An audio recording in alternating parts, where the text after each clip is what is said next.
Hello friends. आज हम लोग विलगित गोली चालक की धारिता निकालते हैं। ठीक है। ये विलगित का मतलब क्या होता है? आइसोलेटेड। तो विलगित का मतलब होता है जो किसी से जुड़ा हुआ ना हो, जिसके ऊपर किसी दूसरे चालक का प्रभाव ना हो। ठीक है। तो हम लोग उसे कहते हैं विलगित। तो इसका मतलब है हम जो गोली चालक लेंगे उसके ऊपर किसी दूसरे चालक का प्रभाव नहीं होगा। ठीक है। और वो किसी से जुड़ा नहीं होगा। तो आइए देखते हैं किस तरीके से निकालते हैं ये इसकी जो धारिता है। तो एक ठो इस तरीके से गोली चालक बनाया गया जिसकी त्रिज्या ए है। और ये भाई एक बात और आपको पहले ही बता देते हैं, मोस्ट इम्पोर्टेंट है ये बोर्ड के लिए। ठीक है। ये 2 से 3 नंबर में पूछा जाता है और करीब लॉन्ग में आता है समांतर प्लेट संधारित्र की धारिता जो पूछी जाती है, जो हम लोग आगे डिस्कस करेंगे। ठीक है। तो चलिए देखते हैं। ए त्रिज्या हो गया इसका। इसके सरफेस पे यहाँ जो सतह है, चूँकि चालक है, इसके सतह पे हम लोग अगर प्लस क्यू चार्ज देंगे तो चालक में क्या होता है, ये जो धन आवेश होता है वितरित हो जाता है। ये कुछ इस तरीके से वितरित हो जाता है। ठीक है। एक समान रूप से हर एक जगह पे क्या हो जाएगा, ये वितरित हो जाएगा। ठीक है। तो ये हो गया वितरित। अब क्या करना है, ये प्लस आवेश है, इसके कारण वैद्युत बल रेखाओं की जो दिशा होगी वो क्या होगी, ठीक इससे दूर की ओर होगी, बाहर, लंबवत बाहर की ओर, इस तरीके से। ठीक है। आप लोग बहुत सा दिखा सकते हो, इसमें कोई दो राय नहीं है। ठीक है। हम इतना नहीं दिखा रहे हैं, तो इस तरह से आप लोग शो कर सकते हैं। ठीक है। ये हो गया। तो जो वैद्युत क्षेत्र की दिशा होगी वो क्या होगी, इससे बाहर की ओर होगी। ये पहली बात हो गई। क्यों? क्योंकि प्लस आवेश का जो वैद्युत क्षेत्र की दिशा होती है वैद्युत बल रेखाओं की, वो क्या होती है, बाहर की ओर होती हैं। और ये जो पृष्ठ है ये एक समविभव पृष्ठ होगा।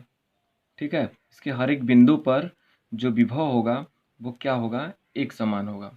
ठीक है। इसके हर एक बिंदु पर जो विभव होगा वो क्या होगा, एक समान, इसलिए इसे समविभव पृष्ठ कहेंगे।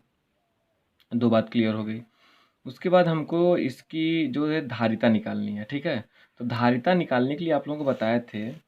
ठीक है। सी इक्वल टू क्या होता है, क्यू बाई भी। ये फार्मूला होता है धारिता का। तो हमको अगर किसी भी गोली हो, चाहे बेलनाकार हो, ठीक है, चाहे समांतर प्लेट संधारित्र हो, किसी की भी अगर हमें धारिता निकालनी है तो उसके लिए हमें विभवांतर पहले निकालना होगा। ठीक है। जो विभव है उसके सतह पे जो प्लेटों के बीच विभव रहेगा, ठीक है, विभवांतर या विभव कह लीजिए, प्लेटों के, दो प्लेटों के बीच में अगर समांतर प्लेट है तो विभवांतर, इन दोनों प्लेटों के बीच विभव देखा जाएगा। इसके इसके बीच में कितना विभवांतर है वही लिया जाएगा, या कितना कह सकते हैं कितना विभव संचित है इन दोनों प्लेटों के बीच में, ये कह सकते हैं हम इसको। और यहाँ पे हम लोग इसके सतह के आवेश के कारण जो विभव उत्पन्न होगा, ठीक है, हम उस विभव को लेंगे। तो कहने का मतलब सीधा सा हमारा है कि अगर धारिता निकालनी है आपको तो विभव फाइंड करना पड़ेगा। ठीक है। तो आप लोगों को पता है कि अगर एक गोलीय कोश है, उसके सतह पे अगर ये धनावेश है तो ये केंद्र हो गया, केंद्र से इतनी दूरी, ए दूरी पर जो विभव होगा वो कितना होता है, आप लोग ये फाइंड कर चुके हैं। ठीक है। मतलब गोली अगर चालक है तो उसके पृष्ठ पर कितना विभव आता है ये पहले देख चुके हैं। ठीक है। तो भी की जो वैल्यू आती है, क्या आती है, 1/4 pi epsilon not Q upon R. ठीक है। तो यहाँ से यहाँ पे हो जाएगा ए। ये हो गया। इसको यहाँ पे रख दीजिए। ठीक है। रखते हैं। इसे इसे क्या करेंगे, इस भी के मान को इसमें पुट करेंगे एक में। ठीक है। तो एक में,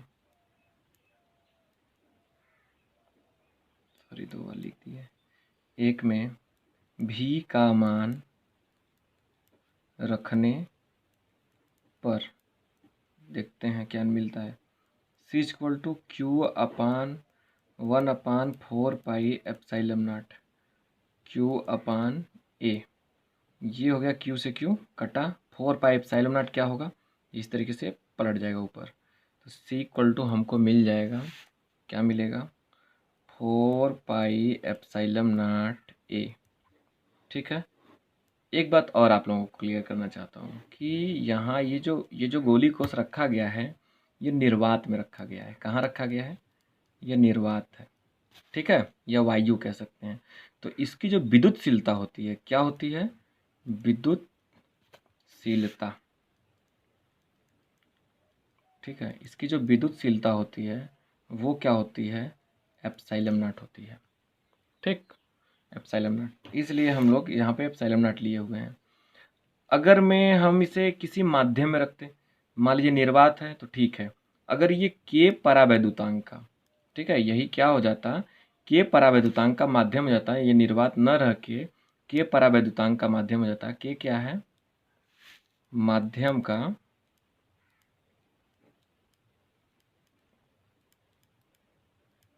परावैद्युतांक, ठीक है। अगर के परावैद्युतांक के माध्यम में आ जाता तब ये धारिता जो रहती क्या आती? अच्छा, निर्वात है तो हम लोग सी नॉट ले लेते हैं, ठीक है, सी नॉट ले लिए। और अगर के परावैद्युतांक के माध्यम में रखेंगे, ठीक है, तब क्या लेंगे? सी लिखते हैं। के परावैद्युतांक के माध्यम में रखने पर, ठीक है, तो ये हो जाएगा सी इज इक्वल टू, बस यहाँ पे क्या आ जाना है? के आ जाना है, 4 पाई के एप्सिलॉन नॉट ए, ये हो गया, ठीक है। तो इस तरह से आप लोग इसकी गोली कोष की धारिता आप लोग निकाल लेंगे। सॉरी, गोली चालक है, ठीक है, विलेखित गोली चालक है, तो इसकी धारिता आप लोग फाइंड कर लेंगे, ठीक है। यहाँ से हम थोड़ा सा और कुछ रिजल्ट आपको दिखाना चाहते हैं। अगर सी नॉट में सी से भाग दे दिया जाए, इस साइड वाले का इस साइड में और इस साइड वाले का इस साइड में भाग दे दिया जाए, चलिए इक्वेशन बना लेते हैं हम इसको। 2 हो गया 3, तो 2 डिवाइडेड बाई 3। ये जरूरी नहीं कि 2 को ही 3 में डिवाइड करो, 3 को आप 2 में डिवाइड कर सकते हो, कोई दिक्कत नहीं है। 2 का 3 में भाग देने पर भाग दे दीजिए, तो सी इधर का इधर भाग दे दिया जाएगा, इधर का इधर, इधर हो जाएगा C not upon C is equal to 4 pi epsilon not A, और ये 4 पाई के एप्सिलॉन नॉट ए। ये हो गया, 4 पाई से 4 पाई कैंसिल, ए से A cancel, C not upon C is equal to हो जाएगा, एप्सिलॉन नॉट से एप्सिलॉन नॉट कैंसिल हो गया, 1/k। क्रॉस मल्टीप्लिकेशन किया जाए इसका इधर, तो हो जाएगा के सी नॉट इक्वल टू सी, ठीक।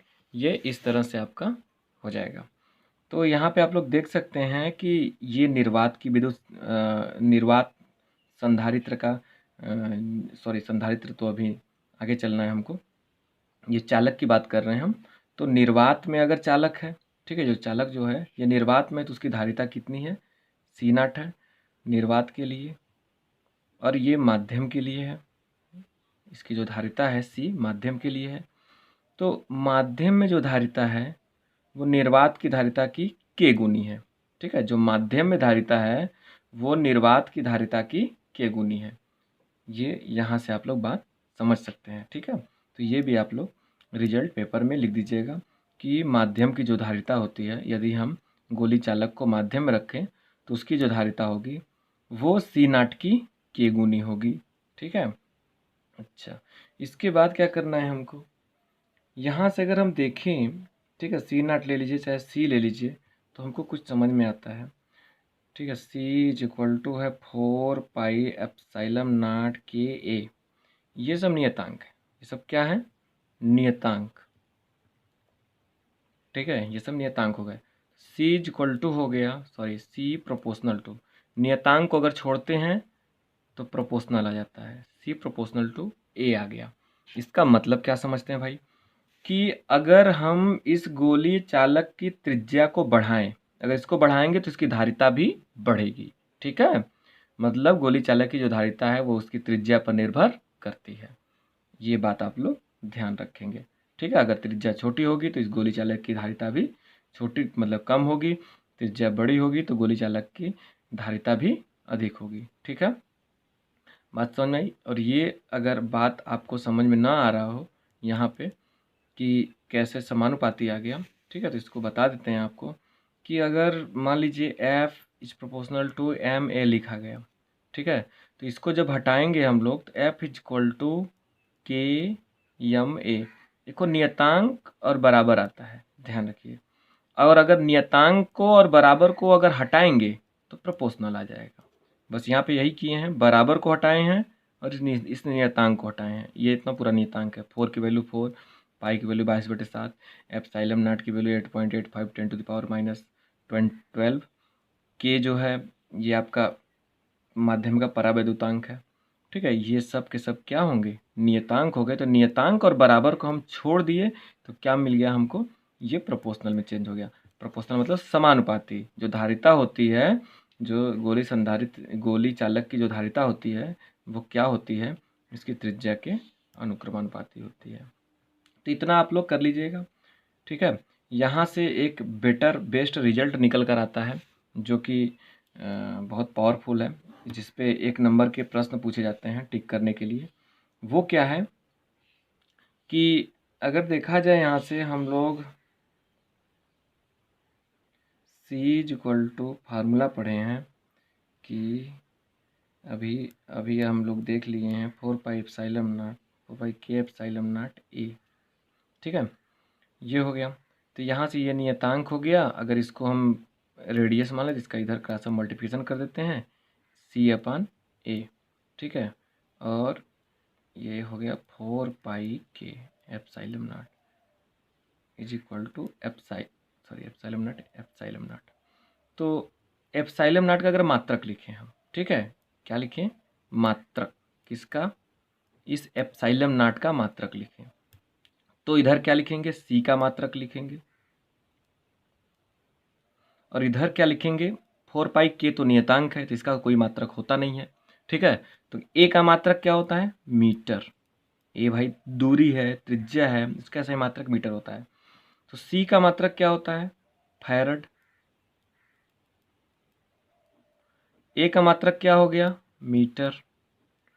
तो इधर आ गया एप्सिलॉन नॉट का मात्रक। ठीक है, तो एप्सिलॉन नॉट का मात्रक क्या गया, फैरड प्रति मीटर। तो ये भी टिक करने के लिए आता है कि एप्सिलॉन नॉट का मात्रक होगा। तो आप लोगों को एक ठो और जगह पे एप्सिलॉन नॉट का मात्रक बताया जाता है और यहाँ भी बताया जाता है। तो दोनों के दोनों मात्रक सेम हैं, वही हैं। ठीक है, अलग मात्रक नहीं है। तो देख लेते हैं और कहाँ बताया जाता है। तो और के लिए भाई ये देखिए, यहाँ पे देखते हैं। आप लोग पढ़े F equal to 1/4 epsilon naught निर्वात के लिए लिया जा रहा है, Q1 Q2/R²।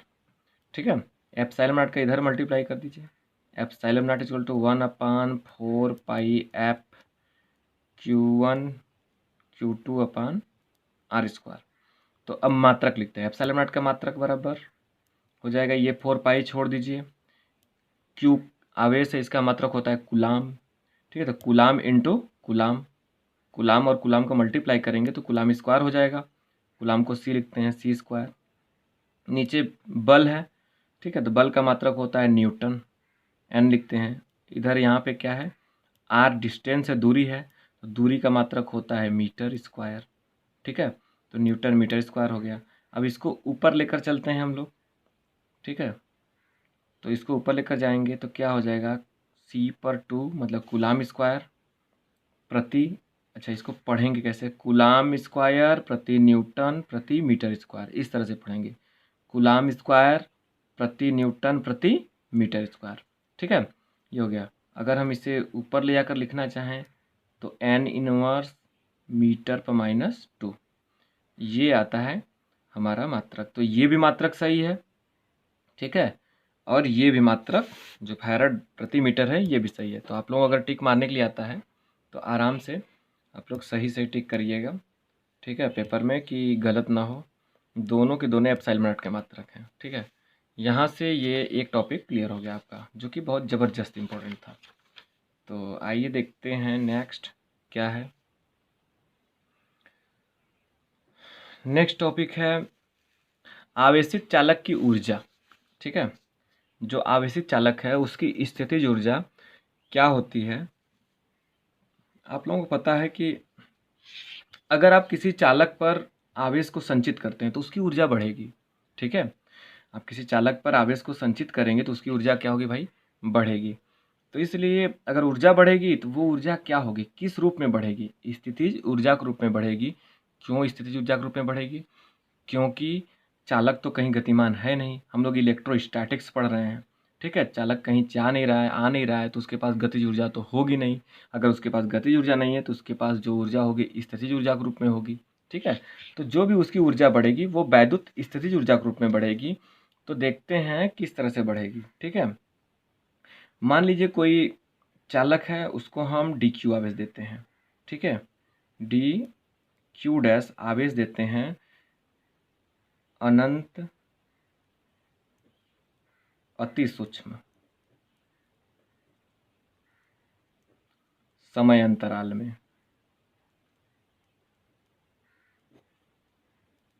मतलब कि इतना कम समय में डी क्यू डैश आवेश उसको दिया गया, इतना कम टाइम में दिया गया, ठीक है, कि अब उससे ज़्यादा अगर कम किया जाए तो क्या हो जाएगा, ये एकदम समय शून्य हो जाएगा, ठीक है।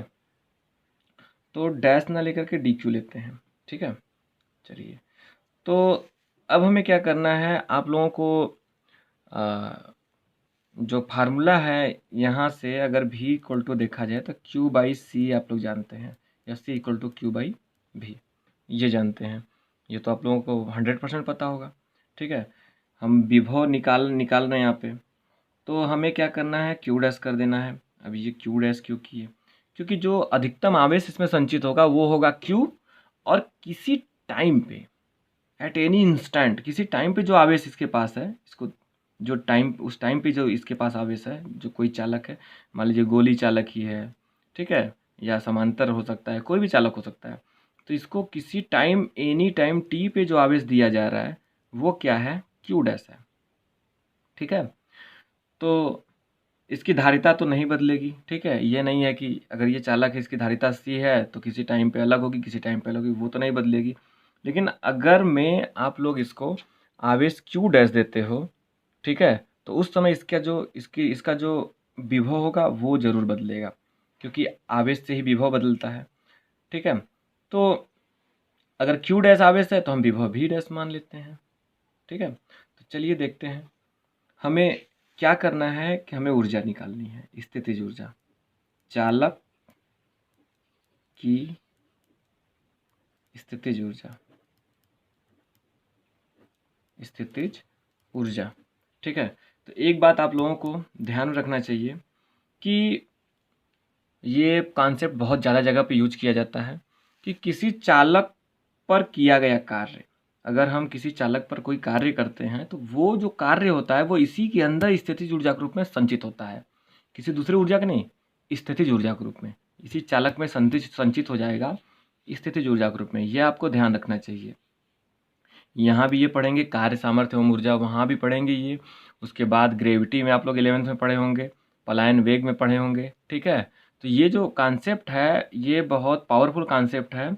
अगर वो चालक गतिमान नहीं हो रहा है, अगर कहीं रुका हुआ है, तो जो भी हम कार्य करेंगे उसके अंदर किसके रूप में संचित हो जाएगा, स्थितिज ऊर्जा के रूप में वो संचित होता जाएगा, बढ़ता जाएगा। तो इसका मतलब है कि इसकी स्थितिज ऊर्जा हमें निकालनी है, ठीक है। तो हमें क्या करना चाहिए कि हम उस पर जो कार्य करेंगे वो ज्ञात करना चाहिए। अब भाई कार्य जो करेंगे वो किस लिए करेंगे, इस आवेश को संचित करने के लिए। इस पे अगर हम आवेश संचित कर रहे हैं, मान लीजिए क्यू डैश आवेश किसी टाइम पे दे रहे हैं, इसको सब इस पे संचित करेंगे तो कुछ कार्य करेंगे, ठीक है। अगर कार्य करते हैं तो वही कार्य इसके अंदर स्थितिज ऊर्जा के रूप में क्या हो जाएगा, संचित हो जाएगा, ठीक है। तो देखते हैं, तो भाई अगर हम इसको डी क्यू आवेश देते हैं, ठीक है, थोड़ा सा एकदम आवेश देते हैं, एकदम कितने कम टाइम में, डेल्टा टी या डी टी टाइम में, कितने टाइम में, डी टी टाइम में, मतलब टाइम डी लग गया। तो इससे आप लोगों को पता होगा, आप लोग पढ़े होंगे मैथ तो थोड़ा सा, या फिजिक्स में आपको मैथ पढ़ाया गया होगा, डी लग गया इसका मतलब ये इतना छोटा समय है कि इससे छोटा समय हो ही नहीं सकता। इससे एकदम छोटे से छोटे समय में डी क्यू आवेश दिए, ठीक है। तो अगर छोटे समय में डी क्यू आवेश देंगे तो भाई छोटा सा कार्य भी होगा, बहुत छोटा कार्य होगा। चलिए डी डब्ल्यू कार्य लेते हैं। तो कार्य डी डब्ल्यू बराबर आप लोगों को पता होगा, आप लोग करीब विभव की परिभाषा जो है 11th में 10th में भी पढ़ते हैं, उसके बाद 12th का पहला जो चैप्टर है विभव, ठीक है। तो भी बराबर होता है फार्मूला W/Q, ठीक है। भी बराबर क्या होता है W/Q। तो W क्या हो जाएगा Q भी, है ना। यहाँ से अगर क्रॉस मल्टीप्लिकेशन किया जाए तो W हो जाएगा Q भी। चूँकि DW ले रहे हैं तो DQ लेंगे, ठीक है। DW अगर ले रहे हैं तो हम लोग क्या लेंगे, DQ लेंगे। और हमारे पास किसी टाइम पे जो इसका विभव है वो क्या है, V डैश है, तो विभव को V डैश ले लेंगे। किसी टाइम t पे आवेश Q डैश है, ठीक है, और इसमें संचित हो चुका है। उसके बाद हम जितना कार्य कर रहे हैं उसकी बात की जाए तो विभव कितना है उस समय, V डैश है, V डैश हो गया। अब हमें क्या करना है, पूरा का पूरा जितना कार्य कर रहे हैं इस पर वो निकालना है। तो दोनों पक्षों का क्या करेंगे, समाकलन करेंगे, ठीक है। तो दोनों पक्षों का समाकलन करना है। अच्छा, समाकलन करेंगे तो एक बात ध्यान रखना आप लोग कि समाकलन करते समय हम लोग लिमिट लेंगे। तो 0 से जितना आवेश संचित कर रहे हो Q, ठीक है, आवेश हम लोग कितना संचित कर रहे हैं, Q कर रहे हैं आवेश संचित, ठीक है, 0 से Q तक। अब V डैश का मान यहाँ से निकाल करके यहाँ पे पुट करेंगे, ये आया यहाँ पे। इधर समाकलन करेंगे W हो जाएगा। भाई बहुत छोटा है, जब समाकलन का मतलब क्या होता है, ये बड़ा कर देता है किसी भी चीज़ को, ठीक है, सिमेट्रिकल रूप से बड़ा कर देगा। अगर इतनी बड़ी लाइन है, इसको इसका समाकलन करना है, समाकलन अगर आप करेंगे तो इसी लाइन को यह क्या कर देगा, बड़ा कर देगा। अगर आपके पास सीमा दी गई है, बताया जाएगा यहाँ से यहाँ तक बड़ा करो, तो ये यहाँ से यहाँ तक बड़ा करेगा, ठीक इसी लाइन को। तो समाकलन का यही काम होता है, ठीक है। तो DW है, बहुत छोटा है, तो इसको क्या कर दिया, इसने बड़ा कर दिया, ठीक है, W कर दिया। अब V डैश का मान जो है यहाँ पे पुट करो, तो ये हो जाएगा Q dash upon C DQ 0 to Q। C को इधर लेते आओ तो W हो गया, क्योंकि ये नियतांक है, 1/C Q डैश DQ। अब हम लोग 0 to Q डैश का समाकलन करेंगे, क्योंकि आवेश के फॉर्म में है। जब समाकलन करना होता है तो समाकलन में क्या हो जाता है, जितना भी इसका पावर होता है, देखिए Q डैश का इस समय घात 1 है, ये डैश लगा है, ये एक नहीं है, ये जो पावर है ये 1 है। समाकलन का रूल क्या होता है, घात में 1 जोड़ दिया जाता है, ठीक है। तो 0 to ये समाकलन हो गया, तो इस तरीके से लगेगा, यहाँ हो गया, जो सीमा दी गई रहेगी उसे यहाँ 0 to Q लिखेंगे। और उसके बाद Q डैश का समाकलन करेंगे, पावर 1 है तो उसमें 1 बढ़ा दो, कितना हो जाएगा, Q डैश के पावर 2 और उसी से भाग दे दो, ये हो गया आपका समाकलन। फिर से बता रहे हैं, जैसे अगर x dx दे दिया, समाकलन करना है आपको, देखते हैं पावर 1 है, इसी पावर में 1 जोड़ देते हैं, 1 + 1, और जो घात रहता है उसी से भाग देते हैं, एक कितना हो जाएगा, 2 हो जाएगा। तो हो जाएगा ये आपका x²/2। इस तरीके से समाकलन किया जाता है। और अगर सीमा दी गई है तो एक नीचे वाली सीमा नीचे लिखेंगे, ऊपर वाली सीमा को ऊपर लिखेंगे। मतलब नीचे वाले को लोअर लिमिट कहते हैं, ऊपर वाले को अपर लिमिट कहते हैं। लोअर वाला नीचे, अपर वाला ऊपर। फिर क्या करना है, कुछ करना नहीं है, यहाँ पे हमें ये पहले ऊपर वाली लिमिट रखनी है Q डैश के स्थान पे, फिर माइनस करके नीचे वाली लिमिट रखनी है। फिर से बता रहे हैं, इसको पहले रखना है Q डैश के स्थान पे, फिर बाद में इसको रखना है माइनस करके। तो 1/C रहने दो, ये हो गया, ठीक है। यहाँ से पहले इसको रखते हैं, तो Q डैश के स्थान पे Q हो जाएगा, तो Q²/2, ठीक है। क्यों ना हम 2 को भी बाहर कर लें, 2 भी बाहर हो गया। उसके माइनस 0 रखेंगे Q डैश की जगह पे, तो 0 हो गया, ठीक है। ये हो गया, तो हमें मिल गया क्या, 1/2C Q², ठीक है। तो जो कार्य हुआ है, जो इस चालक पे, जो गोली चालक है, इस पे कार्य हुआ है, वो कितना हुआ है, W = 1/2 Q²/C। ये Q² के नीचे C लिख दिए, ये कार्य हुआ है। आप लोग जानते हैं कि यही किया गया कार्य इसके अंदर, इस चालक के अंदर स्थितिज ऊर्जा के रूप में संचित होगा। तो बस यहाँ पे लिखेंगे, यही किया गया कार्य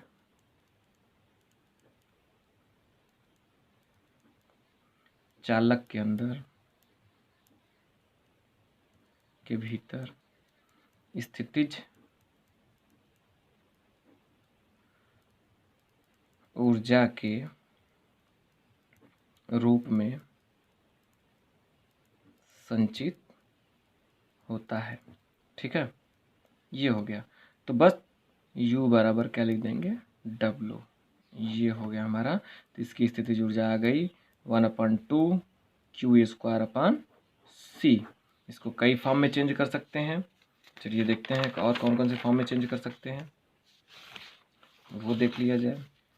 तो हमें मिला है स्थितिज ऊर्जा जो मिली हुई है U वो है 1/2 Q²/C।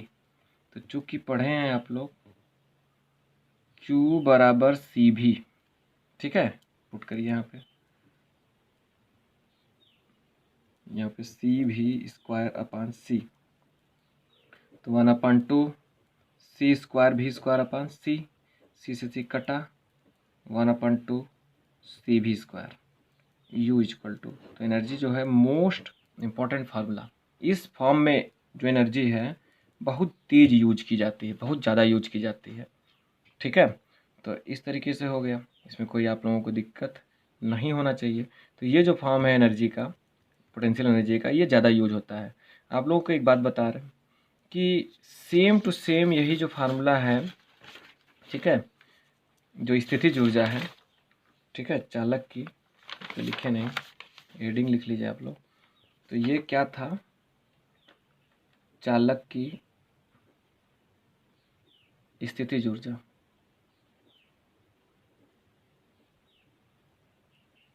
ठीक है, ये हो गया आपका चालक की स्थितिज ऊर्जा के लिए। इस तरीके से आप लोग करेंगे तो ध्यान दीजिएगा, ये पेपर में किस फॉर्म में पूछा जाता है ये भी मोस्ट इंपॉर्टेंट है। ऐसा नहीं कि नहीं आता पेपर में, यूपी बोर्ड में तो भाई बार बार आता है। हम कई सालों से पढ़ा रहे हैं, देख रहे हैं पेपरों को।